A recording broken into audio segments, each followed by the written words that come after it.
नमस्कार मैं everyone.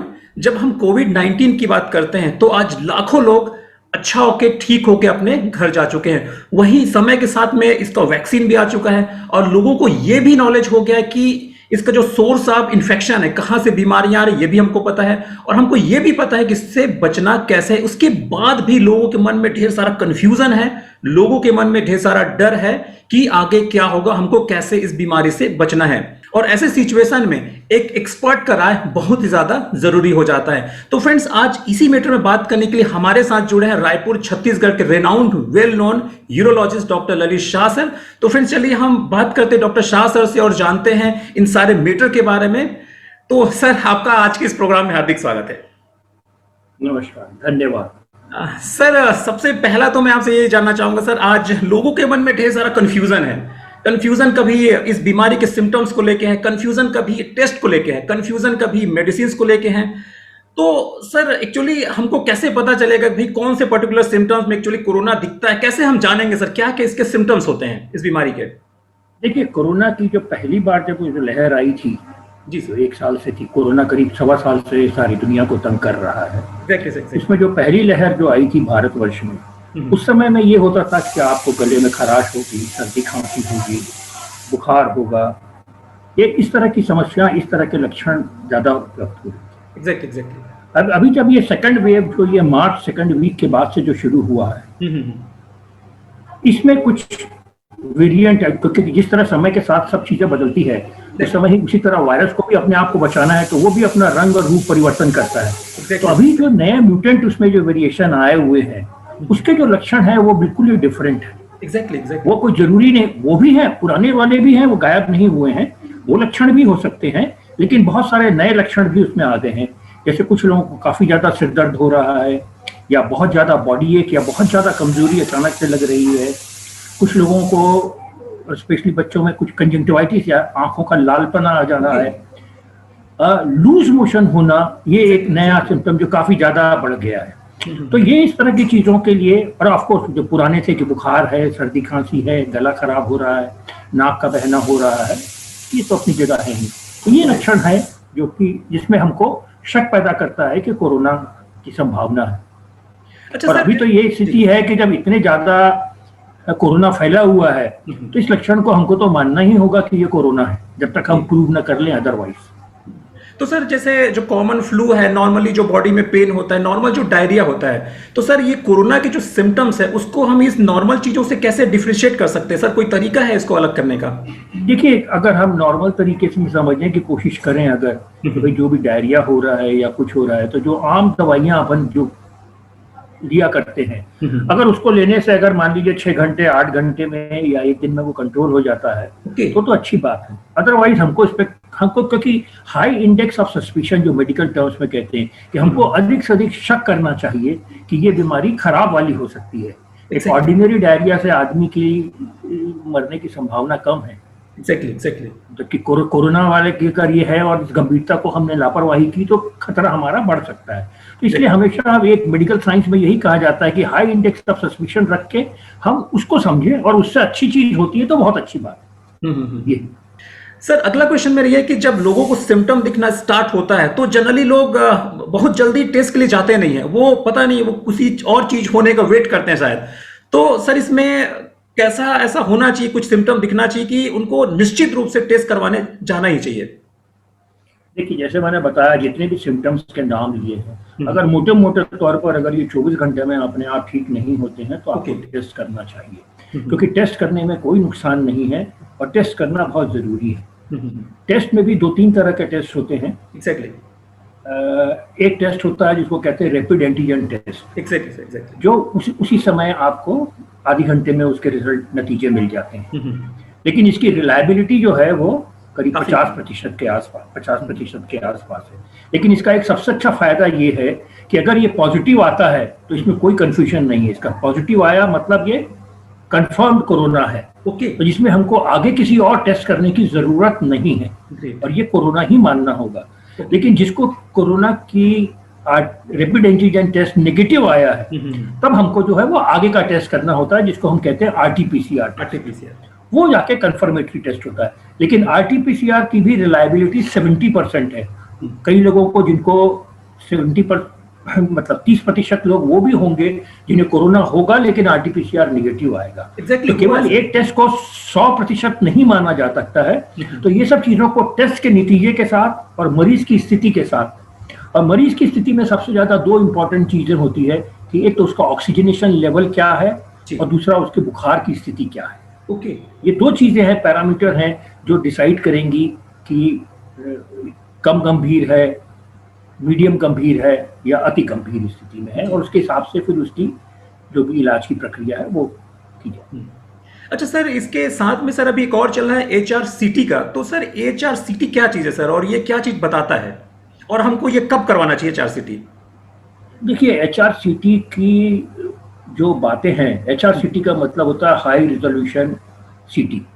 Okay, computerize tomography किया जाता है छाती से बहुत सारे एक्सरे, जो पहले अपन ऑर्डिनरी एक्सरे लेते थे, इसमें ये होता है कि इसमें बहुत सारे एक्सरे लिए जाते हैं और फिर कंप्यूटर से उसको मैच करने के बाद भी लिया जाता है, तो उससे उसकी जो इंफॉर्मेशन है वो काफ़ी ज़्यादा बढ़ जाती है। लेकिन ये डर के मारे इसका बहुत ज़्यादा और बहुत गलत इस्तेमाल हो रहा है। इतनी ज़्यादा HRCT करने की ज़रूरत नहीं है।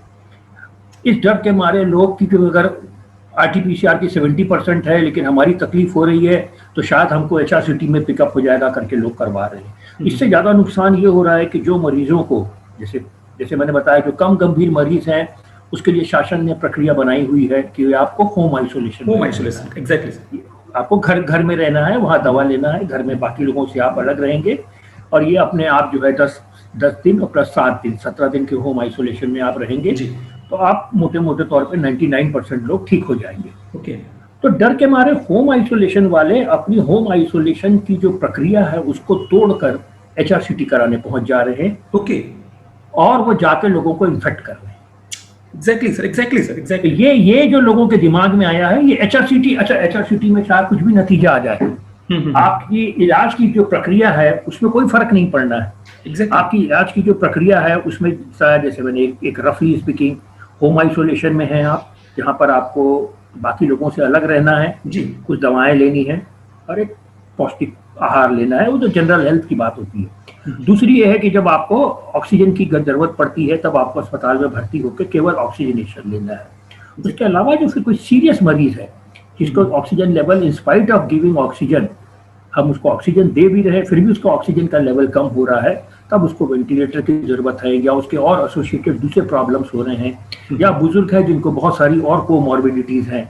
कोमॉर्बिडिटीज मतलब दूसरी और बीमारियां जैसे शुगर है, ब्लड प्रेशर है, तो वो लोगों को अस्पताल में जाने की जरूरत है, बाकी लोगों को जरूरत नहीं है। तो HRCT का जो घर में लोग हैं जिसको कोई तकलीफ ज्यादा बढ़ नहीं रही है, जिसका ऑक्सीजनेशन का लेवल सही है, जिसके बुखार की स्थिति बहुत ज्यादा नहीं है, उसको HRCT करने का कोई जरूरत नहीं है। ओके, बाकी लोगों, क्योंकि HRCT करने से या उसकी कुछ भी फाइंडिंग मिलेगी, आपके नतीजे और जो इलाज का तरीका है उसमें कोई फर्क नहीं पड़ना है। इलाज के तरीके में फर्क पड़ने की सिर्फ दो ही चीज, आपके बुखार की क्या स्थिति है, क्या 5 दिन के अंदर में बुखार कंट्रोल हो रहा है कि 5 दिन के बाद भी बुखार कंट्रोल नहीं हो रहा है, उसके हिसाब से चीजें बदलेगी। HRCT का कोई बहुत ज्यादा अपना रोल नहीं है कि लोग जिस तरह से एक उन्माद फैला हुआ है उतने बड़े उन्माद की जरूरत नहीं। और कई जगह पर हम लोग देख रहे हैं, लोग अपना HRCT आज कराया, 2 दिन बाद फिर करा लिया, 3 दिन के बाद फिर करा लिया, इस सब चीजों का कोई जरूरत नहीं है। HRCT जब तक आपको जो डॉक्टर जिनके अंडर में आप भर्ती हैं वो अपने अस्पताल के हिसाब से, अपनी अस्पताल की पॉलिसी के हिसाब से आपको डिसाइड करके एडवाइस न करें, HRCT नहीं कराना चाहिए।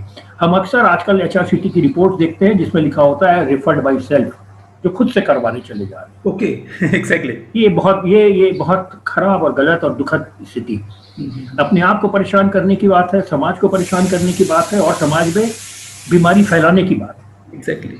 अच्छा सर, अभी एक और चीज देखने को मिलता है सर, जैसे एक फैमिली में अगर 4 मेंबर्स हैं, अगर एक मेंबर को उनके पॉजिटिव निकला तो क्या सर उनके जो दूसरे मेंबर्स हैं उनको भी करवाना चाहिए जब तक उनमें कोई सिम्टम्स नहीं दिखाई दे रहा? अगर किसी में सिम्टम्स दिखाई ही नहीं दे रहा है लेकिन उसी के घर में अगर एक मरीज को पॉजिटिव, तो क्या जरूरी है सर बाकी सबको टेस्ट करवाना? अभी की जो स्थिति है उसमें भी टेस्ट करना बहुत ज्यादा जरूरी नहीं है जब तक आपको सिम्टम्स नहीं आते हैं। ओके, लेकिन जो कोविड एप्रोप्रिएट बिहेवियर है जिस पर हम आगे चर्चा करेंगे, वो सबको मेंटेन करना जरूरी है। जी, टेस्ट करना जरूरी नहीं है। क्या है कि समय के साथ जैसे जैसे जानकारी बढ़ती जा रही है उस हिसाब से प्रोटोकॉल बदलते जा रहे हैं, WHO के भी, भारत स्टेट गवर्नमेंट के भी, ICMR के भी।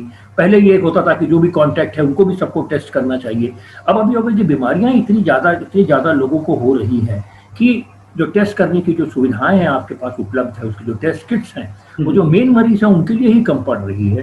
तो हर कांटेक्ट को कर पाना शायद संभव नहीं है और शायद जरूरी भी नहीं है। अच्छा सर, अभी एक और चीज देखने को मिलता है सर कि जब कोई एक पर्टिकुलर आदमी कोविड से इन्फेक्ट होता है तो उनके मन में बहुत बहुत ही भयंकर लेवल का एक डर बैठ जाता है। उनको सर ऐसा लगने लग जाता है कि शायद अब मैं नहीं बचूंगा। तो सर ये कोविड क्या रियल में इतना इतना फेटल है ये कि ये डर हमको ज्यादा मार रहा है? देखिए, ये क्या है कि ये एक डर ज्यादा मार रहा है और इस डर में जाने अनजाने ये मान के चलिए कुछ सोशल मीडिया का भी बहुत बड़ा रोल है। एग्जैक्टली अक्सर करके ये होता है कि जो ठीक हो जा रहे हैं उसके बारे में तो न्यूज कम आ रही है। एग्जैक्टली जो मर जा रहे हैं उनके बारे में न्यूज ज्यादा आती है। Yes sir, yes sir, yes sir, बिल्कुल। ये 99% मरीज, 99 नहीं तो 98.8%, यानी करीब करीब 99% मरीज अपने आप ही ठीक हो रहे हैं। ओके। कुछ 5% मरीज है जिनको अस्पताल में भर्ती होने की जरूरत पड़ती है और उसमें से भी करीब 1% मरीज है जिनपे, या 1% से भी कम मरीज है जिनके ऊपर में खतरा है और जिनकी अनफॉर्चुनेटली मौत भी हो रही है। सर इसमें अभी देखने को मिलता है सर कि जैसे लोगों को कुछ सिम्टम्स दिखाता है वो सडनली वो लोग हॉस्पिटल्स की तरफ दौड़ते हैं, जबकि सबको पता है कि हॉस्पिटल में अभी ज्यादा इन्फेक्शन है, वहां डॉक्टर्स भी कम है, नर्सेज भी कम है, ओवरबर्डन है। उसके बाद भी लोग सर हॉस्पिटल की तरफ दौड़ते हैं। तो सर इसके लिए आप क्या कहना चाहेंगे सर, क्या कितना जरूरी है हॉस्पिटल की तरफ जाना? यही एक बहुत बड़ी दुखद स्थिति है कि जो भी कुछ जो सक्षम लोग हैं, चाहे पैसे से सक्षम हो, चाहे सामाजिक स्थितियों से सक्षम हो, चाहे राजनीतिक सोच से सक्षम हो, वो इस डर से कि अगर मुझे जब जरूरत पड़ेगी, आज तो मैं ठीक हूँ या हल्की मेरे को तकलीफ है, लेकिन अचानक कल को या रात के 12 बजे मेरी तबीयत खराब होगी, तो उस समय मुझे बिस्तर उपलब्ध होगा या नहीं होगा, इस डर के मारे मैं जाकर अभी से भर्ती हो जाऊं। क्योंकि मेरे लिए इतना खर्चा करना कोई खास बड़ी बात नहीं है। इस चक्कर में दुखद ये हो रही है कि जो एक हमारे पास इंफ्रास्ट्रक्चर की एक कैपेसिटी है काफी कम, और खास करके ये दूसरी वेव में, इस लहर में इतनी ज्यादा तेजी से जो नंबर बढ़े हैं, आप देखेंगे तो पिछली वेव में मैक्सिमम जब पीक के समय भी 1 लाख से कम थे, ये कुछ 95,000 के आसपास थे। अभी हम ऑलरेडी 3.5 लाख के आसपास प्रतिदिन में पहुंच चुके हैं और अभी और ये ऊपर ही जा रहा है। और एक कल मैं स्टडी पढ़ रहा था जिसमें इन्होंने दिया है कि 1 मई तक 5 लाख और 15 मई तक के करीब 8 लाख होने की संभावना है, अगर कोई स्ट्रिक्ट मेजर नहीं लिए गए।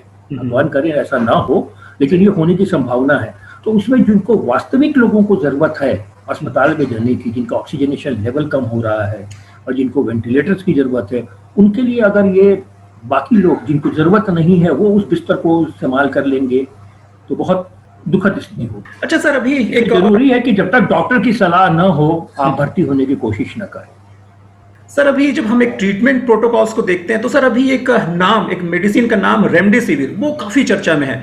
इवन सर ये मेडिसिन तो 900,000 भर का है, लेकिन लोग इसको 1-1 लाख रुपए में भी खरीदने के लिए दौड़ रहे हैं। तो सर एक्चुअली ये रेमडेसिविर मेडिसिन क्या है और क्या रियल में इसका जरूरत है सर कोरोना के ट्रीटमेंट के लिए?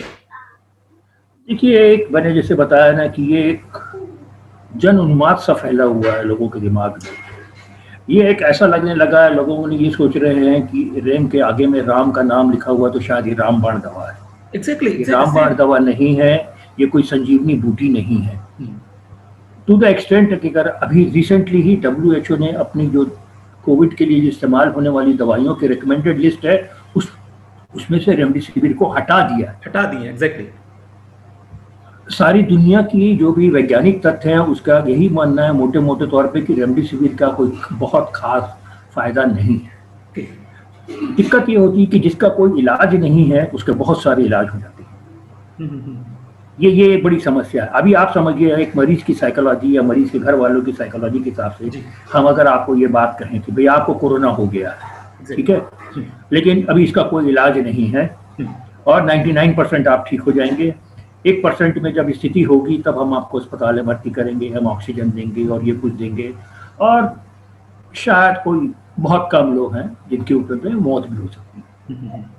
जब ये बात सामने में आएगी और आप कहेंगे कि अभी आपको कोई इलाज लेने की जरूरत नहीं है, सिर्फ बुखार हो रहा है तो आप पैरासीटामोल का गोली खाइए, कुछ हाई प्रोटीन वाला डाइट लीजिए और कुछ जनरल विटामिन की, vitamin C, vitamin D, zinc, इस तरह की कुछ दवाइयां हैं वो लीजिए, तो किसके मन में संतुष्टि होगी?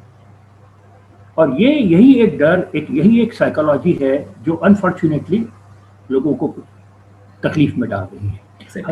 बहुत दुख होता है देख देख के कि लोग रोज फोटो देखते हैं कि भीड़ की भीड़ लगी है, रात भर से लोग खड़े हैं, फिर भी उनको खून मिल नहीं रहा है, क्योंकि वो अपने परिवार के लिए एक इंजेक्शन लाना चाह रहे हैं, जो उनकी नज़र में या उनकी सोच के हिसाब से कि एक इंजेक्शन ले आएंगे तो वो मरीज बच जाएगा, जैसा कि बिल्कुल भी नहीं है। रेमडेसिविर का बहुत कम फायदा है। रेमडेसिविर की एक लिमिटेड विंडो है, एक लिमिटेड सिचुएशन है, रिकमेंडेशन है, जिसमें शायद फायदा हो सकता है। ओके। मरीज को 5 दिन से पहले कोई ज्यादा फायदा नहीं है, मरीज को 10 दिन के बाद कोई ज्यादा फायदा नहीं है, 5 से 10 दिन के बीच में भी उस मरीज के लिए शायद फायदा है जिसकी ऑक्सीजन का लेवल कम हो रहा है, मतलब जो मरीज अस्पताल में है। यानी घर में रेमडेसिविर लगाने का तो कोई अर्थ ही नहीं है, लेकिन फिर भी लोग अपने घर में रेमडेसिविर लगवा रहे हैं। एग्जैक्टली कलेक्ट करके भी रख तो रहे हैं। अब ये बहुत दुखद स्थिति है जिसकी कोई जरूरत नहीं है, कोई जरूरत नहीं। सर अभी चूंकि वाइड स्केल में सर वैक्सीनेशन का प्रोग्राम चल रहा है, लेकिन सर अभी कई बार न्यूज में देखने को मिलता है कि जो वैक्सीन जो लगाएं उसको भी हो रहा है, और वैक्सीन लगाने के 1-2 दिन बाद डेथ भी हो रहा है। और कई सारे लोगों का ये मानना है सर कि वैक्सीन हमको नहीं लगाना, इवन सर उसका जब टर्न आता है वैक्सीन लगाने का तो भी वो पीछे भाग जाते हैं, बोलते हैं कि ये खतरा हमको नहीं लगाना है। तो सर आपको क्या लगता है सर कि वैक्सीन क्या रियल में खतरा है, कि जो डेथ हो रहा है वो एक्चुअली रीजन उसके पीछे दूसरा है, लेकिन ब्लेम लगा रहे हैं वो वैक्सीनेशन को? देखिए क्या है, ये कोरोना ने 1.5-1.25 साल के अंदर में, अगर आप हम सोचेंगे, आज मेरी उम्र 66 ईयर्स की हो गई है जी जी, 65 ईयर्स के पहले इतने समय में मेडिकल प्रोफेशन में 35 साल से हम प्रैक्टिस कर रहे हैं, हमने कभी ऐसा सपने में नहीं सोचा था कि इस तरह की कोई स्थिति आएगी और हमें ये दिन देखने पड़ेंगे। ओके। जब बचपन में स्कूल में हम पढ़ा करते थे तब देखा करते थे, जब एंटीबायोटिक्स नहीं होती थी, वैक्सीनेशंस नहीं होते थे, कि शायद कुछ चेचक और हैजा इस तरह की कुछ कुछ बीमारियां होती है और पूरा गांव का गांव साफ हो जाता है। Exactly, वो ऐसा लगता था कि ये केवल एक इतिहास की बातें हैं, और ये आज की तारीख में ये एक सच के समान हो रहा है। तो आदमी के, हर किसी के मन में एक इतना लंबा डर बैठ गया है कि उसका कोई इलाज नहीं है। तो जब डर होता है तो हर आदमी जो है वो एक गलत बात होता है कि नेगेटिव पब्लिसिटी को ज्यादा मानने लग जाता है। वैक्सीनेशन के अभी भारत सरकार ने भी डेटा रिलीज किए हैं कि करीब 13 करोड़ लोगों को वैक्सीन लग चुकी है, जिसमें 11 करोड़ लोगों के बारे में कुछ उन्होंने जानकारी हासिल की है। उसमें से कुछ करीब 8,000 लोगों को कोरोना पॉजिटिव फिर से हुआ है। ओके। और कुछ 50 या 100 मरीजों की डेथ हुई है। अमेरिकन स्टडी है एक, उसमें उन्होंने किया है 7.7 करोड़ लोगों को वैक्सीनेशन हुआ है, उसमें से करीब 5,500 लोगों को कोरोना हुआ है और उसमें से करीब 350 लोगों की मौत हुई जी। ठीक है। तो अगर ये कोरोना वैक्सीन लगाने के बाद वैक्सीनेशन के कारण किसी की डेथ हुई हो, ऐसे आंकड़े बहुत कम हैं या नहीं के बराबर है। ओके। देखिए सड़क पर चलने से भी हम मरते हैं, रोज हम पढ़ते हैं कि भाई सड़क पर चलने में, हमने सड़क पर चलना तो बंद नहीं कर दिया, एक्सीडेंट तो हो सकता है, कॉम्प्लिकेशन तो किसी को भी हो सकता है, लेकिन वो संभावना बिल्कुल नहीं के बराबर है। और उस नहीं के, अभी हम घर में बैठे हैं, आज अभी मैं यहाँ घर पे बैठे हुए आपसे बात कर रहा हूँ, अभी भूकंप आ जाएगा और ये बिल्डिंग धसक जाएगी तो ना मैं रहूंगा ना आप रहेंगे, उसका क्या जवाब? उसका कोई जवाब नहीं है। लेकिन हमें लॉ ऑफ प्रोबेबिलिटी देखनी होगी। आज ये मान के चलिए बहुत सारे लोगों को जिनको वैक्सीनेशन के 2 डोज लग चुके हैं, और उसके बाद बहुत सारे डॉक्टरों को भी हुआ है, जिनको उसके बाद में जब कोरोना हुआ है तो वो बहुत हल्का हुआ है। यानी ये मान के चलिए कि वैक्सीनेशन से शायद आप बीमारी से तो नहीं बच पाएंगे, बीमारी से बच पाएंगे ये जरूरी नहीं, लेकिन आप गंभीर बीमारी से और शायद मौत से बच जाएंगे। वैक्सीनेशन लगा लेने का मतलब ये नहीं कि इसके बाद आप एकदम फ्री होकर घूमते हैं। Exactly, sir. Covid appropriate behaviour जो है, जिस पर हम इसके बाद चर्चा करेंगे, वो तो हमको करना ही है, हमेशा करते रहना है जी। लेकिन वैक्सीनेशन अपने आप में बहुत गंभीर बीमारियों से बहुत लोगों को बचाएगी। तो वो स्टेज 2, स्टेज 3 और स्टेज 4 में जाने की जरूरत नहीं पड़ेगी, केवल आप होम आइसोलेशन से ही मरीज ठीक हो जाए। अच्छा सर, जब हम वैक्सीनेशन लगाने जाते हैं सर, तो इसमें क्या कोई सर्टेन ग्रुप है जिसको वैक्सीनेशन नहीं लगवाना चाहिए, कि सबके लिए सेफ है ये? मोटे मोटे तौर पे तो सबके लिए सेफ है। वहाँ डॉक्टर्स होते हैं जो लगाते हैं, जी। वो आपको बताएंगे उसके संबंध में कि किसके लिए सेफ नहीं है। कि कुछ लोगों को कई बहुत सारी चीज़ों की एलर्जी होती है, एग्जैक्टली सर। उनके लिए ये सेफ नहीं है। अभी तक बच्चों के लिए इसकी सेफ्टी का प्रोटोकॉल अभी तक जानकारी में आया नहीं है। तो 16 वर्ष या 18 वर्ष के नीचे वालों के लिए अभी कुछ भी कहना, जब तक उसके बारे में नया कुछ गाइडेंस नहीं आ जाए, कुछ कहना मुश्किल है। लेकिन बाकी अदरवाइज अगर आपको कोई इमीडिएटली एक्टिव बीमारी नहीं है, जैसे मान लीजिए शुगर की प्रॉब्लम है आपको, लेकिन अगर आपका शुगर उस समय पर्टिकुलरली बहुत हाई है लेवल पे है और कंट्रोल नहीं है, या ब्लड प्रेशर की बीमारी है लेकिन आपका ब्लड प्रेशर बहुत कंट्रोल नहीं है, तो जरूरी है कि आप अभी वैक्सीन मत लगाइए, ये दोनों को कंट्रोल करिए, 2 दिन बाद या 4 दिन के बाद वैक्सीन लगाइए। अगर आपको बुखार हो रहा है, चाहे नॉट कोरोना के कारण, किसी और कारण से भी बुखार हो रहा है, तो बुखार के समय वैक्सीन लगवाने मत जाइए, बुखार को कंट्रोल होने दीजिए। 48 घंटे बिना बुखार के रहेंगे तब जाकर वैक्सीन लगाइए, अदरवाइज वैक्सीन हर किसी के लिए सेफ है। जी सर, एक फाइनल क्वेश्चन मैं पूछना चाहूंगा सर कि अब जब बात आती है सर प्रिवेंशन की, तो हम इस बीमारी को प्रिवेंट कैसे कर सकते हैं सर? क्या कैसे पिलर्स हैं जिसके थ्रू हम इस बीमारी को बहुत ही इजीली अपने घर बैठे चेक कर सकते हैं? देखिए, सबसे बड़ी चीज इस पे जो मोटे मोटे तौर पर ये माना जाना है, इसमें 3 चीजों का बहुत ज्यादा जरूरत नहीं है। एक तो होती है मास्क, ओके। दूसरा है सोशल डिस्टेंसिंग, और तीसरा है वैक्सीनेशन।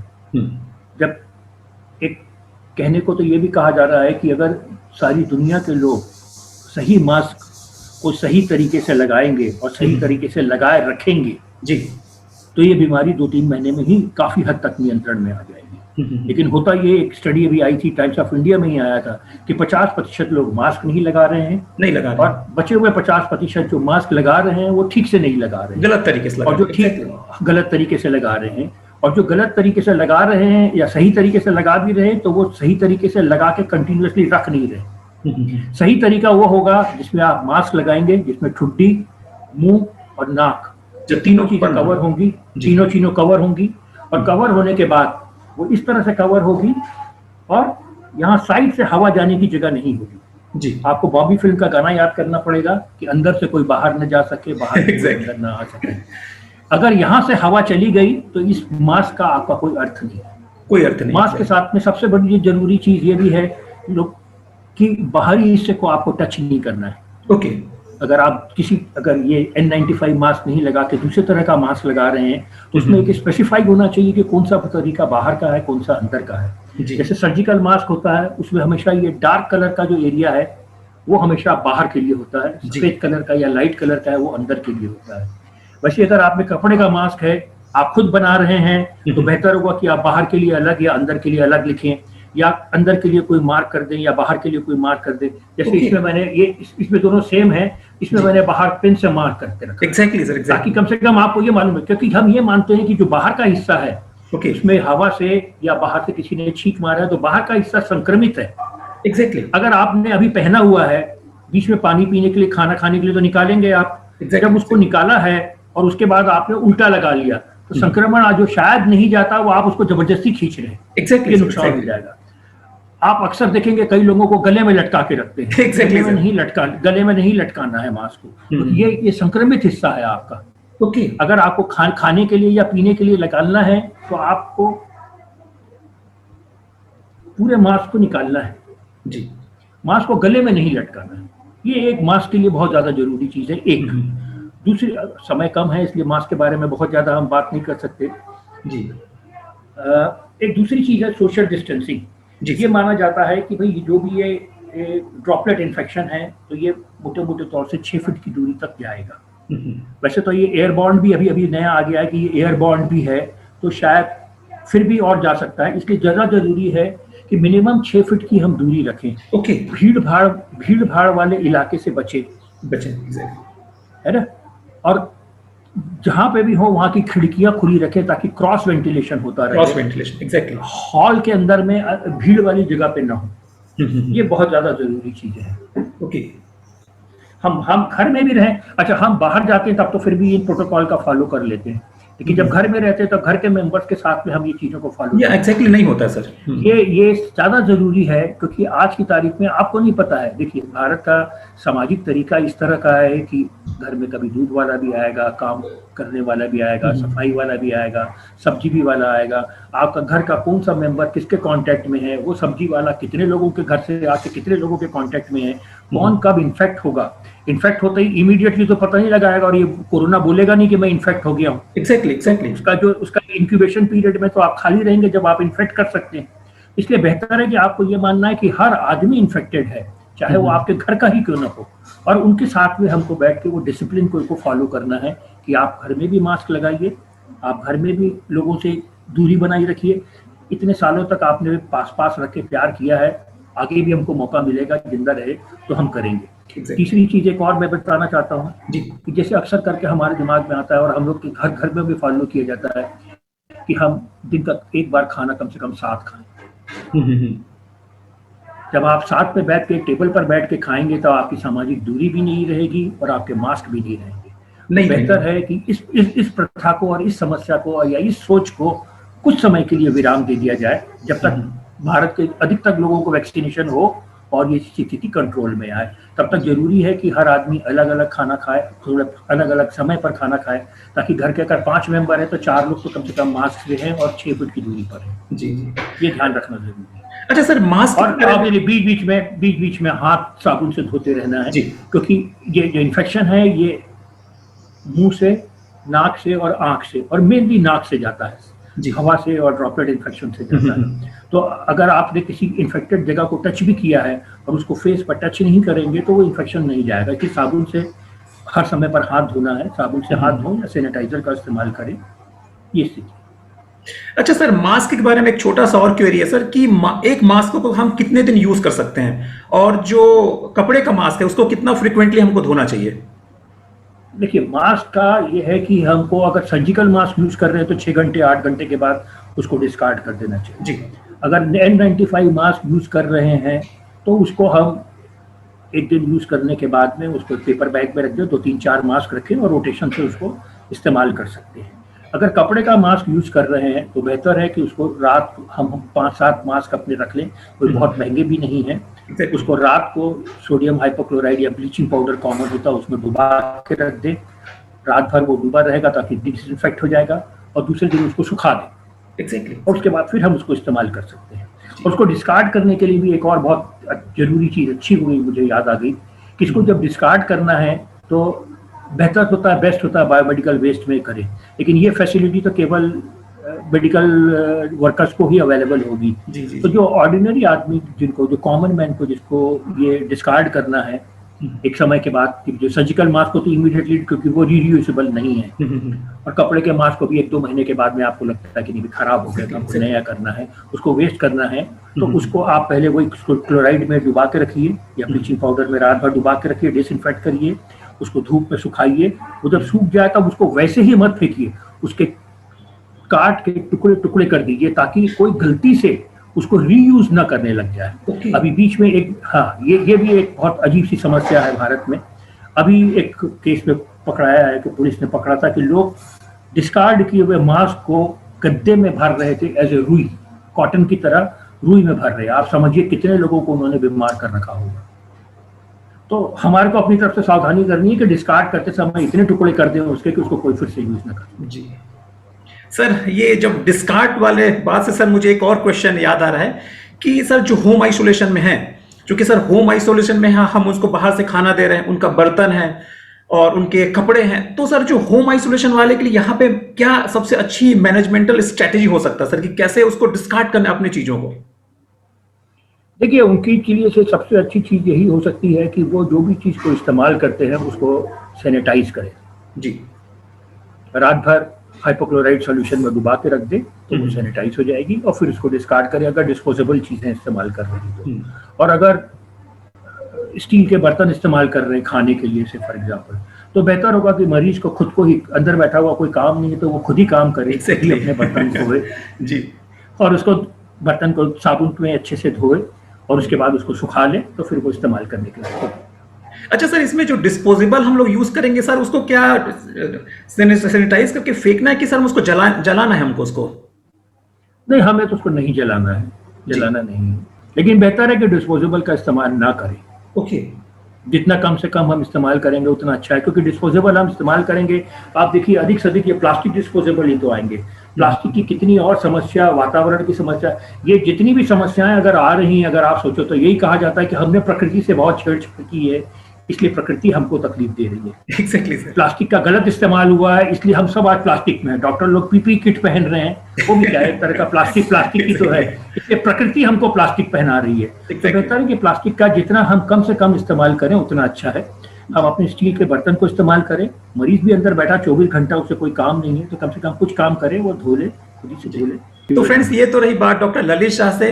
फ्रेंड्स, उम्मीद है कि आपको हमारे शाह सर के जितने भी इंफॉर्मेशन है, जितना भी उनको नॉलेज है, वो पसंद आया होगा और आप उनको फॉलो करेंगे। And finally sir, thank you very much आपका हमसे जुड़ने के लिए, आपके ढेर सारे वैल्यूएबल इंफॉर्मेशन शेयर करने के लिए। Thank you sir. नहीं, धन्यवाद, आपका बहुत बहुत धन्यवाद।